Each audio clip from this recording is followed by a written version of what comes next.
এবার ম্যাডক স্কোয়ারে শুরু হয়ে গেল এক বিশাল বড় মেলা, যেখানে খাওয়া দাওয়া থেকে আরম্ভ করে কেনাকাটা থাকছে সমস্ত কিছুরই অপশন। বিরিয়ানি থেকে আরম্ভ করে পিঠেফুলি, ফিশ ফ্রাই, বিভিন্ন রকমের কম্বোস থেকে আরম্ভ করে লুচি তরকারি থাকছে প্রচুর কিছু। আর মেলাতে কেনাকাটা হবে না সেটা তো হতেই পারে না। আর এই মেলাতে কিন্তু থাকছে প্রায় 200-র ওপরে দোকান। সব কিছুই পেয়ে যাবেন আপনারা এই একই মেলার মাঠে। আর শীতকাল এবং বাঙালির মেলা, এই দুটোর মধ্যে কিন্তু একটা দারুণ কম্বিনেশন রয়েছে। আর এই মেলায় আমন্ত্রণ পেয়ে বিকেল বিকেল আমি পৌঁছে গিয়েছিলাম এখানে। দেখলাম মেলার মাঠে ঢুকতেই আমার একটা বড় ব্যানার লাগানো রয়েছে। আর তারপরেই চলে গেলাম খাওয়া দাওয়ার কাউন্টারের দিকে।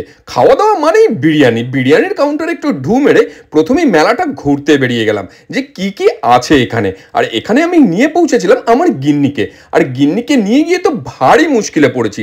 যেদিকেই তাকাই, যে স্টলেই দেখি কিছু না কিছু কিনতে চাই। কি মুশকিল ব্যাপার বলুন তো। এই মেলায় এসে মনে হচ্ছে পকেট ফাঁকা করেই বাড়ি যেতে হবে। আর যেদিকেই তাকাচ্ছি প্রতিটা জিনিস কিন্তু সত্যি চোখে লাগার মতন। সেখানে কাপড় থেকে আরম্ভ করে বিভিন্ন ঘর সাজানোর জিনিস রয়েছে, ব্যাগ থেকে আরম্ভ করে বিভিন্ন রকম ডিজাইনার ড্রেস, কি নেই সেখানে। দেশ বিদেশ সমস্ত কিছুর বিভিন্ন রকমের আইটেম আপনারা পেয়ে যাবেন এই একই মেলার মাঠে। আর এই সমস্ত কিছুর জন্য কিন্তু আপনাকে আসতে হবে বং মিডিয়া আয়োজিত সিটি অফ জয় এই কার্নিভালে, যেটা 21শে ডিসেম্বর থেকে শুরু করে চলবে টানা 9 দিন পর্যন্ত। মানে বুঝতেই পারছেন, একেবারে মেগা ফেয়ার যাকে বলে। আর প্রথম দিনেই মেলার মাঠে যে ভিড় হয়েছিল সেটা সত্যি চোখে পড়ার মতন। খাবার দাবার থেকে আরম্ভ করে কেনাকাটা সমস্ত দোকানের সামনেই প্রচুর মানুষের ভিড়। আর মেলা হবে, সেখানে সেলফি হবে না, ছবি হবে না, সেটা তো হতেই পারে না। রয়েছে আলাদা সেলফি জোনও। আমরা চারিপাশটা ঘুরে ঘুরে দেখছিলাম। আর এই মেলাটা কিন্তু এইখানেই 2য় বছর আয়োজিত হচ্ছে বং মিডিয়া সলিউশনের উদ্যোগে। আর বং মিডিয়া সলিউশন মানেই কিন্তু আপনারা জানেন সারা বছর ধরে এরা বিভিন্ন রকম মেলা করে থাকে এই ওমেন এন্টারপ্রেনার্সদের নিয়ে। হোমগ্রোন ব্র্যান্ডগুলোকে ন্যাশনাল লেভেলে পৌঁছে দেওয়া, এটাই কিন্তু এদের মেন উদ্যোগ। আর তার সঙ্গে ডক্টর চয়েস থেকে আরম্ভ করে কেসিপাল রয়েছে বিভিন্ন ব্র্যান্ড। আর এই মেলাটা কিন্তু পেট ফ্রেন্ডলি। আপনার প্রিয় পেটকে নিয়েও আসতে পারেন এই মেলার মাঠে।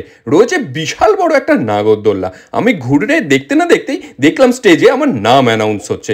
তারপর খুব সুন্দরভাবে সানবানিক দিয়ে এরা আমাকে ওয়েলকাম করে নিল। আর তারপরেই স্টেজে ডাক পড়লো আমার বউ পেটুক ডায়েটিশিয়ানেরও। দুজন মিলে খাওয়া দাওয়া এবং কিভাবে খেয়ে দিয়ে সুস্থ থাকবেন সেই নিয়ে অনেক কনভারসেশন হলো। সেই সমস্ত করে নিয়ে আমরা তারপরে এগিয়ে গেলাম ফুড স্টলগুলোর দিকে। এখানে কিন্তু প্রচুর ফুড স্টল রয়েছে, যেখানে বিভিন্ন রকমের খাওয়া দাওয়া আপনারা পেয়ে যাবেন। সেখানে বিভিন্ন রকম কম্বো থেকে আরম্ভ করে রয়েছে আরও প্রচুর কিছু। সেখানে প্রচুর চেনা জানা মানুষের সঙ্গে ছবি তুলে নিয়ে নেক্সট আমি চলে গেলাম আরও মেলার মাঠটা ঘুরে দেখতে।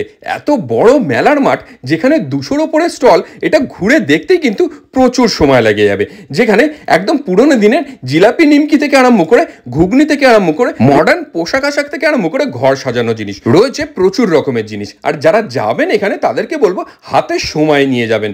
বুঝতেই পারছেন এতগুলো স্টল ঘুরে দেখতে সময় তো লাগবেই। আর যারা এই মেলার মাঠে যাবেন তাদেরকে বলবো মেলার মাঠের শেষ প্রান্তে হাংরির একটা দোকান রয়েছে। হাংরি নাম শুনেই বুঝতে পারছেন খাবার দাবারের সঙ্গে নামটা কতটা অ্যাপ্রোপ্রিয়েট। আর এখান থেকে আমরা ট্রাই করলাম এই খিচুড়ির কম্বোটা, যেটা আজ পর্যন্ত আমার মেলায় খাবার একদম সেরা খাবার বলা যায়। যেখানে খিচুড়ি রয়েছে একদম ভুনা খিচুড়ি, তার সঙ্গে লাবড়া একটা, তার সঙ্গে রয়েছে মিষ্টি পায়েস এবং চাটনি এবং পাঁপড় ভাজা, মাত্র 150 টাকায়।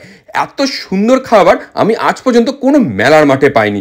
যারা যাবেন তাদেরকে বলবো এইটা কিন্তু আপনাদের জন্য মাস্ট ট্রাই আইটেম হতে চলেছে। সুতরাং আর দেরি না করে ঝটপট কমেন্ট বক্সে ট্যাগ করে নিন আপনার সেই বন্ধুর গ্যাংকে, যার সঙ্গে আপনি এই শীতের সন্ধ্যায় মেলা ঘুরে দেখতে চাইছেন। আর যেটা আগেই বললাম, মেলা কিন্তু শুরু হয়ে গেছে 21শে ডিসেম্বর থেকে, চলবে নেক্সট 9 দিন পর্যন্ত। আর দেরি না করে ঝটপট ঘুরে আসুন, প্রচুর কেনাকাটা এবং খাওয়া দাওয়া করুন শীতের সন্ধ্যায় একেবারে জমিয়ে।